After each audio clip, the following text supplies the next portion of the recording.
Corona को लेकर हो रही लापरवाही में हम लगातार सरकार से सवाल कर रहे हैं। हमें करना भी चाहिए, लेकिन इतने मामले बढ़ने की एक वजह हम खुद भी हैं। कहीं ना कहीं हमारी भी कुछ लापरवाहियों की वजह से हम महामारी में फंसते जा रहे हैं। लापरवाही जैसे सोशल डिस्टेंसिंग का पालन न करना, मास्क न लगाना, भीड़भाड़ करना, जबरन की गैदरिंग करना।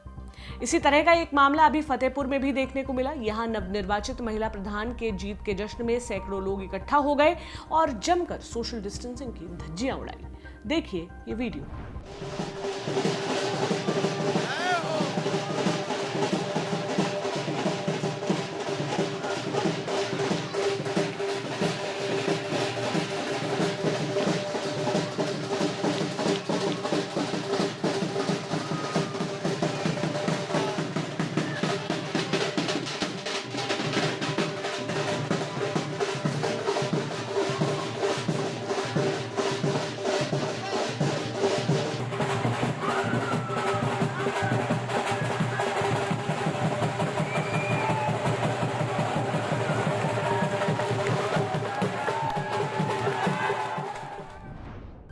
इंडिया टुडे के नीतेश श्रीवास्तव की रिपोर्ट के मुताबिक ये घटना फतेहपुर के बहुआ ब्लॉक के बनरसी गांव की है। इसका वीडियो भी सोशल मीडिया पर काफी वायरल है, होना भी चाहिए। लोग बड़े आराम से ढोल नगाड़े बजाकर डांस कर रहे हैं, धड़ल्ले से नियम तोड़े जा रहे हैं, अपनी जिंदगी तो दांव पर लगा ही रहे हैं, साथ ही अपने परिवारों को भी खतरे में डाल रहे हैं। हम आपसे फिर से अपील करते हैं कि प्लीज कोविड प्रोटोकॉल का पालन करें, खुद को जितना सुरक्षित रख सकते हैं रखिए। ये थी आज की कोविड कथा। अब बढ़ते हैं दिन की बड़ी खबर की तरफ। ओडिशा में एक जिला है नुआपाड़ा नाम का। यहाँ शिल्दा नाम का एक इलाका है। यहीं पर पुलिस ने कुछ दिन पहले एक कोविड मरीज के खिलाफ एफआईआर दर्ज की। मरीज पर आरोप था कि उसने अस्पताल में भर्ती एक दूसरी कोविड मरीज का यौन शोषण किया था। जब ये केस सामने आया, हम सच बताएं, हमें हैरानी नहीं हुई, क्योंकि ये कोई पहला केस नहीं था। ऐसे बहुतेरे मामले आ चुके हैं जहां अस्पतालों में भर्ती कोविड मरीज या वार्ड बॉय के ऊपर या डॉक्टर के ऊपर किसी महिला मरीज का यौन शोषण करने का आरोप लगा है। विडंबना देखिए, कोरोना का मुश्किल वक्त चल रहा है, जहां ज्यादातर लोग बस ये सोच रहे हैं कि कैसे भी इस वायरस से बचे रहें, या संक्रमित हो गए हैं तो जल्दी से ठीक हो जाएं। वहीं कुछ लोग ऐसे भी हैं जिनके लिए यौन शोषण और रेप जैसे गंभीर अपराधों के बारे में ही सोचना सबसे बड़ा काम है, सबसे जरूरी काम है। आज की बड़ी खबर में हम इन्हीं कुछ मामलों के बारे में आपको बताएंगे। साथ ही ये भी जानने की कोशिश करेंगे कि इन आरोपियों के दिमाग में आखिर क्या चलता होगा, जो वो ऐसी संकट की घड़ी में भी इस तरह के क्राइम करने से बाज नहीं आ रहे। नमस्ते, मेरा नाम प्रतीक्षा है और आप देख रहे हैं दी ऑर्डिनरी शो। ओडिशा का जो मामला हमने आपको शुरुआत में बताया, उसमें महिला मरीज 26 अप्रैल को भर्ती हुई थी। इसके 3 दिन पहले आरोपी भर्ती हुआ था। इंडिया टुडे के मोहम्मद सुफियान की रिपोर्ट के मुताबिक महिला का आरोप था कि आरोपी ने उसे गलत तरीके से छुआ था। वो उसकी मंशा समझ गई थी, इसलिए जोर से चिल्लाई। आसपास के मरीज भी इकट्ठे हो गए। फिर अस्पताल प्रशासन को बुलाया गया और पुलिस को जानकारी दी गई। पुलिस ने आईपीसी की धारा 354, 354A, 269 और 270 के तहत मामला दर्ज किया। ये भी बताया कि कार्रवाई तभी हो पाएगी जब आरोपी की कोविड रिपोर्ट नेगेटिव आएगी। ग्वालियर में भी इसी तरह का मामला सामने आया था। यहाँ के एक प्राइवेट अस्पताल के वार्ड बॉय पर कोविड मरीज के साथ रेप करने का आरोप लगा था। पीड़िता 16 अप्रैल को अस्पताल में भर्ती हुई थी। पीड़िता की शिकायत पर पुलिस ने 18 अप्रैल को वार्ड बॉय को गिरफ्तार कर लिया था। उसे नौकरी से भी निकाल दिया गया था। 3 दिन पहले टाइम्स ऑफ इंडिया की वेबसाइट में भी इसी तरह की एक न्यूज छपी थी। गुजरात के राजकोट जिले के सिविल अस्पताल में 60 साल की एक महिला ने पुलिस से रेप की शिकायत की थी। महिला का आरोप था कि एक दिन पहले आधी रात को पीपीई किट पहने एक व्यक्ति उसके पास आया था। फिर सिर में मसाज देने के बहाने उसने महिला का रेप किया था। चूंकि महिला के मुताबिक आरोपी पीपीई किट में था, इसलिए वो उसे पहचान नहीं सकी। लेकिन पुलिस ने मामला दर्ज करके छानबीन की और 35 साल के एक अटेंडेंट को गिरफ्तार कर लिया। मामले की आगे जांच चल रही है। पीड़ित महिला कुछ दिन पहले कोरोना से संक्रमित हुई थी। घटना के समय तक उसकी रिपोर्ट नेगेटिव आ गई थी, लेकिन पोस्ट कोविड कॉम्प्लिकेशंस के चलते उसका इलाज चल रहा था। अब थोड़ा पीछे चलते हैं। पिछले साल जुलाई में नोएडा के एक प्राइवेट अस्पताल में एक डॉक्टर भर्ती हुआ। वो कोरोना पॉजिटिव था। आइसोलेशन वार्ड में उसे रखा गया। उसी वार्ड में 20 साल की एक लड़की भी एडमिट थी। वो भी कोविड से जूझ रही थी। डॉक्टर के भर्ती होने के कुछ ही दिन बाद डॉक्टर पर लड़की का यौन शोषण करने का आरोप लग गया। लड़की ने पुलिस में डॉक्टर के खिलाफ शिकायत भी की। डॉक्टर के खिलाफ तुरंत केस दर्ज हुआ और जांच शुरू की गई। पुलिस ने तब अस्पताल प्रशासन से यह भी सवाल किया था कि महिला और पुरुष को एक ही वार्ड में क्यों रखा गया। जुलाई 2020 में ही एक और केस आया था दिल्ली के छतरपुर में बने कोविड केयर सेंटर से।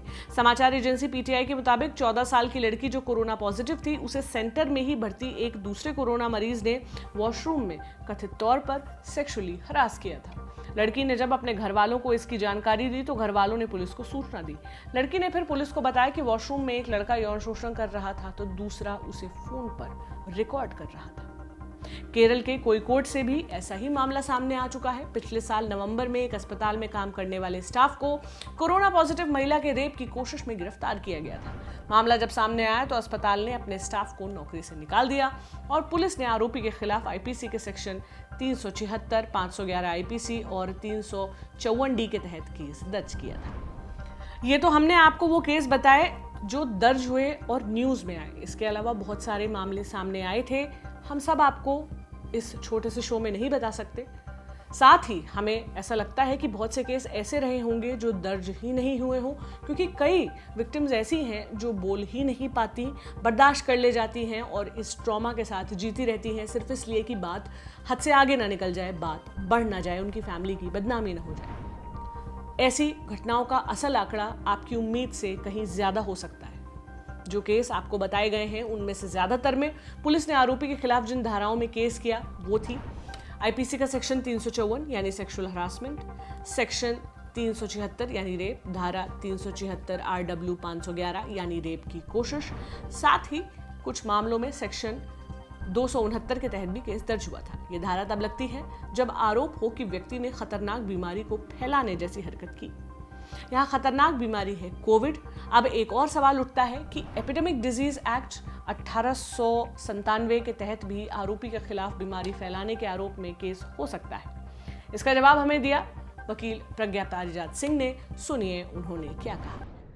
एपिडेमिक एक्ट्स 1897 जो है वो काफ़ी ही आर्केइक और पुराना एक्ट है। उसमें अभी तक ओवरहॉलिंग नहीं हुई है और वो ब्रिटिशर्स के समय बना था। बेसिकली एपिडेमिक एक्ट्स में 4-5 सेक्शंस हैं कुल, और समय समय पर इस एक्ट को इन्वोक किया गया है। कभी भी हमें लगा है कि हमारे देश में महामारी जैसी सिचुएशन यदि आई है, पुराने ज़माने के हिसाब से देखें तो वो बहुत इनकम्प्लीट लगेगा, लेकिन चूंकि इसमें सरकार ने यानी कि पार्लियामेंट ने एग्जीक्यूटिव अथॉरिटीज़ को पावर दी हुई हैं जिसके कारण एग्जीक्यूटिव अथॉरिटीज़ यानी कि डीएम, एसडीएम, उनको कभी भी लगता है कि सिचुएशन ऐसी उत्पन्न हुई है जहाँ पे ये ज़रूरी है कि वो कोई आईपीसी के सेक्शन को इन्वोक करें, वो वहाँ पे उस पावर का इस्तेमाल कर सकते हैं। सेक्सुअल हरासमेंट का यदि उनके पास कोई केस होता है, कुछ ऐसी सिचुएशन आती है जहाँ एक कोविड पेशेंट दूसरे कोविड पेशेंट के साथ या कोई हॉस्पिटल स्टाफ किसी कोविड पेशेंट के साथ सेक्सुअल असॉल्ट करने की कोशिश करता है या उनकी जो है मॉडेस्टी को आउटरीच करने की कोशिश करता है, तो एपिडेमिक एक्ट के अंदर जो पावर दी हुई है एग्जीक्यूटिव को, वो इन्वोक करके आईपीसी की धाराएं लगाई जा सकती हैं और एफआईआर लॉन्च हो सकती है। इसके लिए ज़रूरी है कि शिकायतकर्ता को कंप्लेंट ज़रूर रेज करनी चाहिए यदि ऐसी कोई बात हो रही है। यानी सीधे तौर पर इस एक्ट के किसी प्रावधान के तहत सेक्सुअल हरासमेंट के मामलों में केस नहीं होता। बस इस एक्ट का इस्तेमाल करके एग्जीक्यूटिव अथॉरिटी यौन शोषण के केस में आईपीसी की धाराओं के तहत केस दर्ज कर सकते हैं, लेकिन इसके लिए भी पीड़ित पक्ष की तरफ से शिकायत होना जरूरी है। कोरोना के समय में भी इस तरह की घटनाओं को अंजाम देने वाले लोगों को हम शायद नॉर्मल नहीं कह सकते, या सिर्फ ये नहीं कह सकते कि सेक्सुअल अराउजल की वजह से उन्होंने ऐसी हरकत कर दी। क्यों लोग इस तरह इतना नीचे गिरकर इस गंभीर बीमारी के बीच में यौन शोषण की घटनाओं को अंजाम दे रहे हैं, क्या साइकोलॉजी है उनकी, उनके दिमाग में क्या चलता है, ये जानने के लिए हमने बात की डॉक्टर अखिल अग्रवाल से। ये मेंटल हेल्थ प्रोफेशनल हैं। उन्होंने बताया कि इस तरह की हरकतों को बीमारी नहीं माना गया है बल्कि अबनॉर्मल सेक्सुअल बिहेवियर माना गया है। और कोविड के समय में जो लोग ऐसी घटनाओं को अंजाम दे रहे हैं उनके अंदर 2 वजहों से अबनॉर्मल सेक्सुअल बिहेवियर पैदा हो सकता है।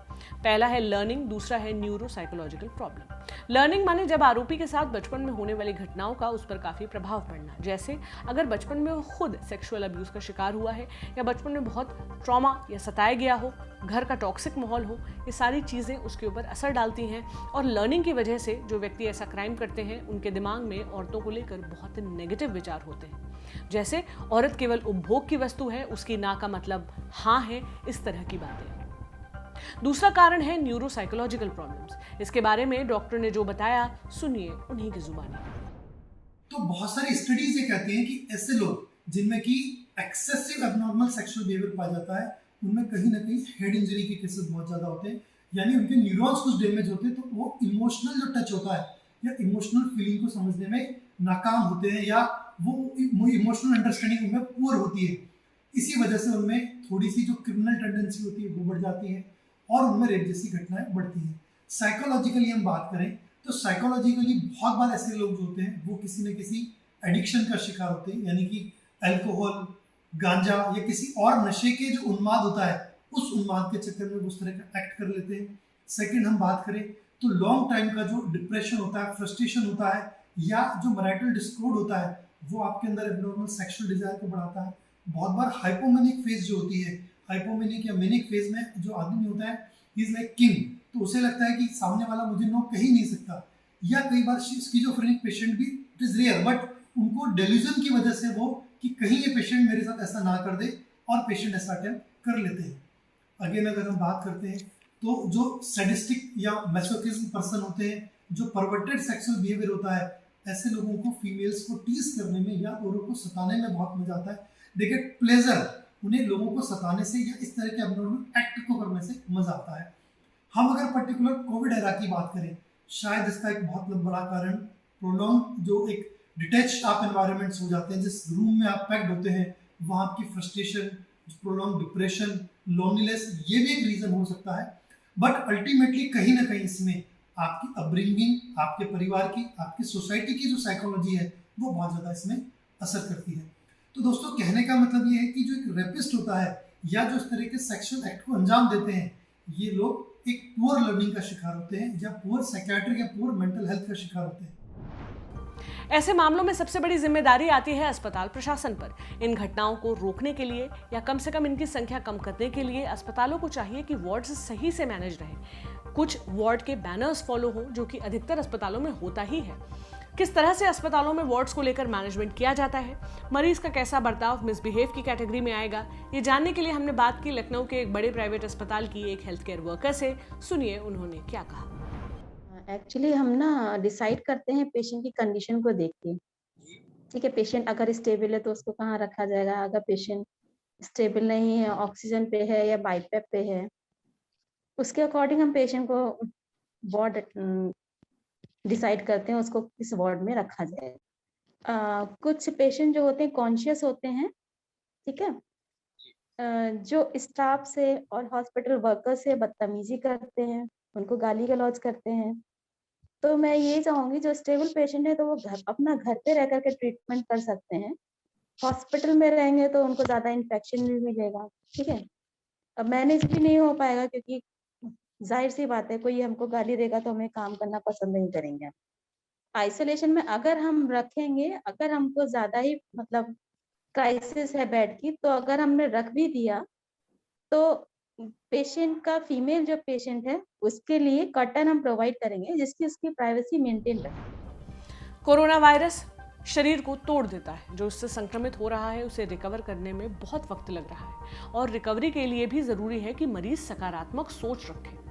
लेकिन इसी दौरान अगर कोई महिला कोविड मरीज रेप का, सेक्सुअल हरासमेंट का शिकार हो जाए, तो सोचिए कि वो कहां से सकारात्मक सोच को लेकर आएगी।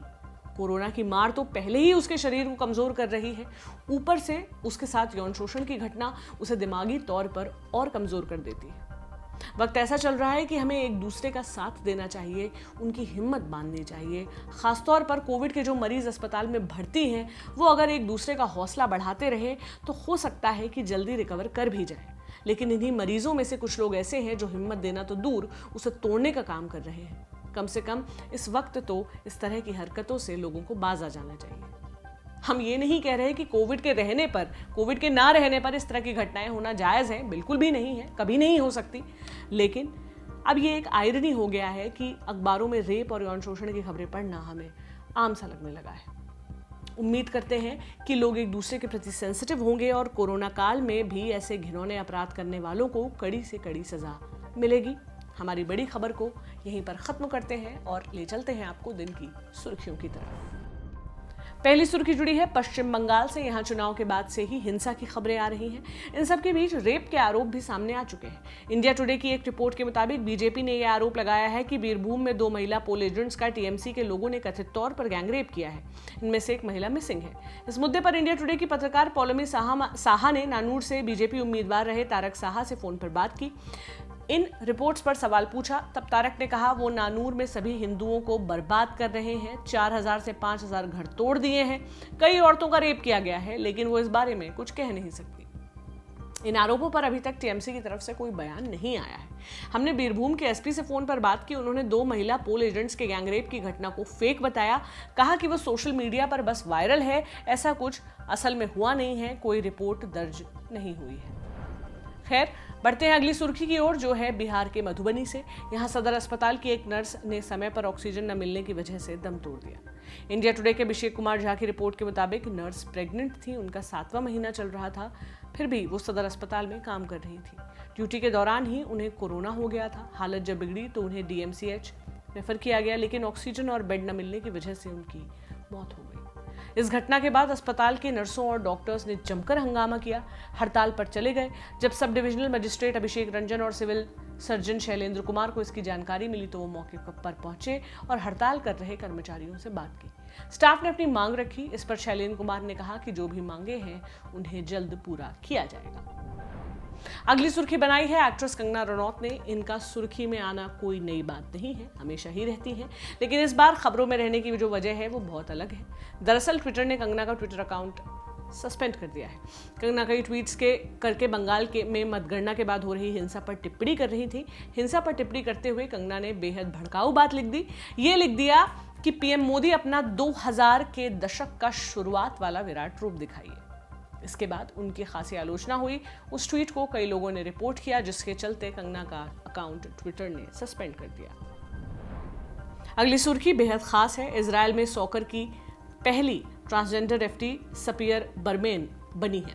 सपियर ने पिछले हफ्ते ही अपने ट्रांसजेंडर महिला होने का खुलासा किया। इस खुलासे के बाद पहली बार सोमवार यानी 3 मई के दिन सपियर ने एक सॉकर मैच को ऑफिशिएट किया। उन्होंने इजराइल प्रीमियर लीग के मैच को संचालित करते हुए इतिहास रच दिया। इजराइल फुटबॉल एसोसिएशन ने सपियर की तारीफ में लिखा, ये लंबी और शानदार जर्नी की तरफ उठाया गया पहला कदम है। सपियर, हमें गर्व है कि हम आपके साथ काम कर रहे हैं। सपियर ने पिछले मंगलवार को एक पब्लिक अनाउंसमेंट किया और खुद को एक महिला बताया था। सपियर, जो 26 साल की हैं, इजराइल के सॉकर लीग की टॉप रेफरी हैं। उनका कहना है कि उन्होंने बचपन से ही खुद को एक महिला की तरह पाया है। तो ये था आज का हमारा शो। कल आपसे फिर मिलेंगे, तब तक आप अपना ध्यान रखें। शुक्रिया।